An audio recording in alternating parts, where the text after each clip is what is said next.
Assalamualaikum, salam sejahtera dan salam Malaysia Madani. Anda bersama saya Nur Asmida Arifin dalam berita 3 Dimensi Institut Pembangunan dan Kecemerlangan Kepimpinan AILID. Sejumlah 6.9 juta ringgit telah diluluskan untuk disalurkan bagi memenuhi segala permintaan atlet di bawah program Road to Goal RPG. Menurut Yang Berhormat Hannah Yeoh, Menteri Belia dan Sukan yang juga merupakan pengerusi bersama Jawatankuasa RTG, jumlah peruntukan berkenaan diluluskan oleh mesyuarat kedua Jawatankuasa RTG. Tambah beliau, buat masa sekarang, program bagi kumpulan kali ini mempunyai dana yang mencukupi dan dana tersebut akan ditambah sekiranya terdapat penambahan atlet. Ujar beliau, mesyuarat tersebut turut meluluskan alaun RTG sebanyak RM3,000 sebulan seorang kepada atlet di bawah program berkenaan yang dibentuk sebagai persiapan atlet ke Tamasya Sukan Olimpik Paris 2024. Yang berusaha Puan Ramona Muhammad Razali, Timbalan Ketua Setiausaha Strategik Kementerian Belia dan Sukan, telah mewakili Yang Berhormat Menteri Belia dan Sukan sebagai tetamu kehormat untuk menghadiri Majlis Makan Malam Asian Youth Furniture Exchange (AIFE) 2023 di Kuala Lumpur. AIFE edisi ke-6 ini dianjurkan oleh sayap belia Majlis Perabot Malaysia, Malaysia Furniture Council, dan bertujuan untuk memberi peluang kepada belia yang terlibat dalam industri perabot di negara anggota ASEAN untuk menjalinkan hubungan profesional serta bertukar amalan terbaik dan terkini dalam industri di negara masing-masing.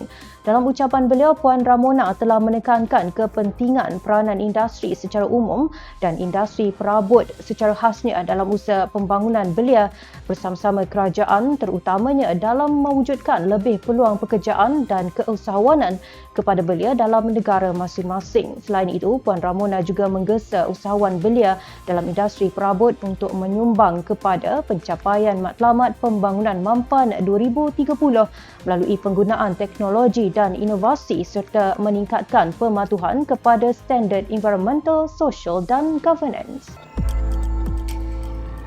Pandemik COVID-19 yang melanda negara telah memberi impak yang besar terhadap kaedah penyampaian perkhidmatan kerajaan kepada rakyat. Perubahan drastik telah dilakukan dalam proses kerja seharian sebagai norma baharu dalam mengaplikasikan teknologi digital, khususnya berkaitan media sosial untuk menjamin kelangsungan perkhidmatan.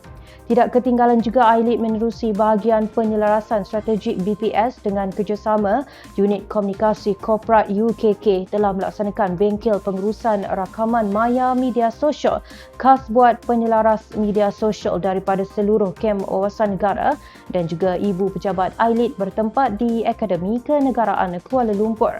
Menurut Yang Berusaha Puan Nur Nurjahan Musa, penolong pengarah bahagian penyelarasan strategik AILID yang juga merupakan penyelaras program, bengkel ini dilaksanakan bertujuan untuk menambah ilmu dan pengetahuan mengenai kemahiran menggunakan pelantar digital serta membantu peserta dalam menyediakan bahan program seperti slide program, layout program secara langsung dan rakaman. Ujar beliau, peserta turut diajar mengenai tata cara pengendalian program dalam talian agar sentiasa lancar dan berkualiti sekaligus dapat membangunkan sumber manusia yang terlatih dan kompeten untuk melaksanakan program-program secara dalam talian maupun mixed mode. Semoga pelaksanaan program sebegini berupaya melahirkan peserta yang lebih berkemahiran terhadap penggunaan pelantar digital dan dapat menjadikan bahan terbitan AILID sebagai suatu alat komunikasi terbaik dalam penyampaian maklumat. Baiklah saudara, sebelum berakhir, tahukah anda Majlis Perundingan Negara MAPEN ditubuhkan berdasarkan kepada keputusan mesyuarat Majlis Gerakan Negara yang kelima pada 6 Oktober 1969. Majlis Perundingan ini bertanggungjawab sebagai sebuah badan yang membincang dan mencari jalan penyelesaian ke atas isu-isu berkaitan dengan perpaduan nasional. Sekian untuk perkongsian pada hari ini. Temui kami 3 kali seminggu pada hari Isnin, Rabu dan Jumaat jam 3 petang dengan 3 berita penting hanya di Berita 3 Dimensi. Terus ikuti kami di pelbagai platform media sosial dan portal rasmi AILID di www.ailid.gov.my. Saya Nur Asmida Arifin. Selamat menyambut Hari Raya Aidiladha buat seluruh umat Islam dari kami di Institut Pembangunan dan Kecemerlangan Kepimpinan AILID. Assalamualaikum dan salam Malaysia Madani.